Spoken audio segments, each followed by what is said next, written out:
Hello everyone, and welcome back to Classic Comics. For some time now, Disney and Hollywood in general, really, have been gaslighting their audiences. Pulling a bait and switch, you might say.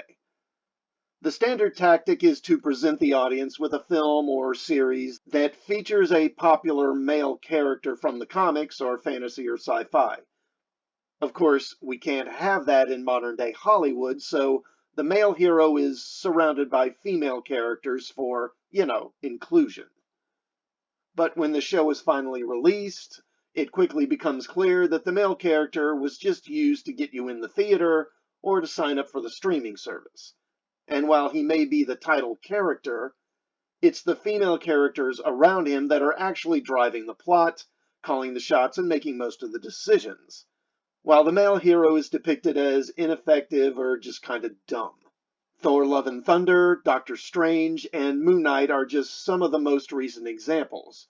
But in retrospect, this trend actually began back in the first Black Panther movie.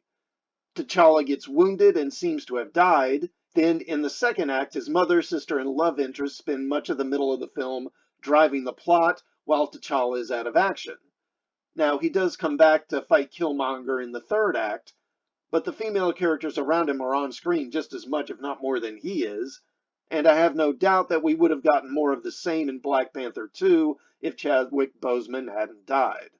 But with him gone, it gave Disney the opportunity to do what they clearly have been wanting to do with their male characters for the last few years, which is dispense with them entirely and simply make the female side characters the main characters.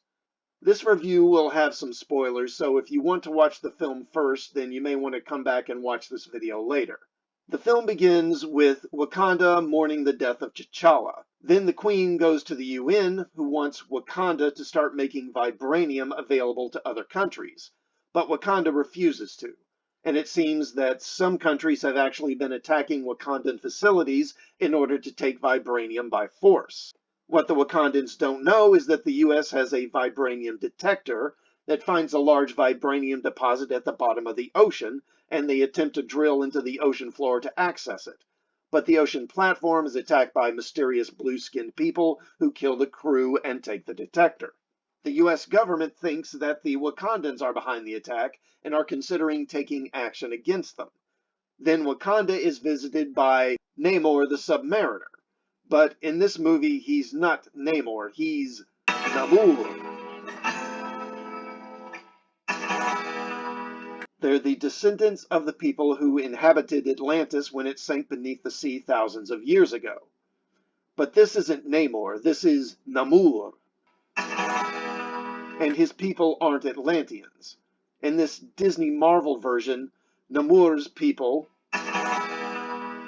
are Mayans who were dying due to attacks by the conquistadors and the diseases that they brought to the New World.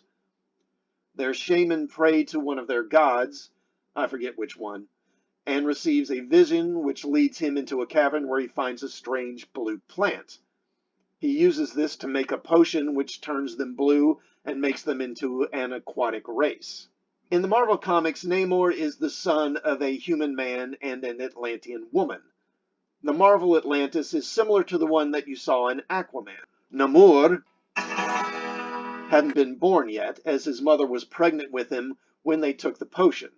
As a result, he was born a mutant, able to survive both on the surface and underwater, as well as having tremendous strength and being able to fly. Nah-Mooorr tells the Wakandans that the deposit the US was drilling is directly above his undersea kingdom, and it presents a threat to his people.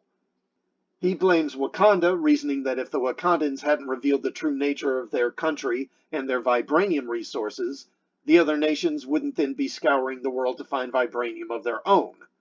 He tells the Wakandans about the vibranium detector and tells them that they must find the scientist who created it and kill him because he doesn't want his kingdom revealed to the world.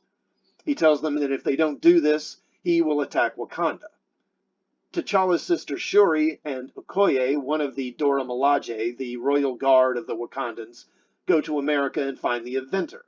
And it turns out the inventor is none other than Riri Williams. Yes, Riri Williams, the black female teenage Iron Man that was introduced in Marvel Comics about 6 years ago. She made the vibranium detector as a student project, and somehow the government got a hold of it.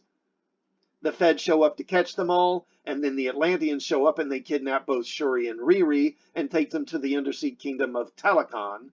Nope, not Atlantis, Talokan. Nah-Mooorr meets with Queen Ramonda and tells her he wants to attack the surface world and wants an alliance with Wakanda. If the Queen doesn't agree, he'll kill Riri and maybe Shuri as well. The Queen goes to Nakia, T'Challa's former love interest, for help, and she finds not Atlantis and rescues Shuri and Riri, but she kills a not Atlantean in the process. When Nah-Mooorr learns about one of his people being killed, he and his people launch an attack on Wakanda, killing the Queen in the process. He gives the Wakandans 1 week to accept his offer of an alliance, or Wakanda will be the first country to face the wrath of not Atlantis. Shuri then recreates the magic heart-shaped herb that is used to give the Black Panther his power. As the last member of the royal family, she takes it, becoming the new Black Panther. Then the Wakandans use the vibranium detector to lure the not Atlanteans to them, and a final battle occurs, and Shuri defeats Nah-Mooorr and forces him to surrender. Now, on a technical level, there's nothing really wrong with Black Panther Wakanda Forever. Ryan Coogler does a fine job of directing. The film is well written in that, for the most part, the plot makes sense, the characters have understandable motivations, and the dialogue is fine. The action sequences are competently done and the visual effects are good. The Wakandan characters have motivations that make sense for the most part, but Nah-Mooorr's behavior is a little confusing. Jose Tenochuerta Mejia, I think that's his name, gives a solid performance in the role, but his actions are a little puzzling. The film goes to lengths to portray him as a sympathetic character, but then he also plots to attack the surface world and threatens the Wakandans if they don't agree to help him. He does this even though the Wakandans are the only other nation that has vibranium, and therefore he sees them as the only nation that is a potential threat. He tries to coerce their cooperation by holding Shuri hostage, and when they refuse, he attacks them, determined to remove them so they can't threaten not Atlantis. Now, attacking the surface world is definitely something that the Submariner would do, but Nah-Mooorr is presented as a reasonable person at first, so when he flips and attacks Wakanda, it feels a bit contrived. The plot needs him to be this warmongering character, but because he's a brown-skinned man, they don't want to go out of their way to make him a bad person. And the film doesn't do a good job of reconciling the two different facets of this character.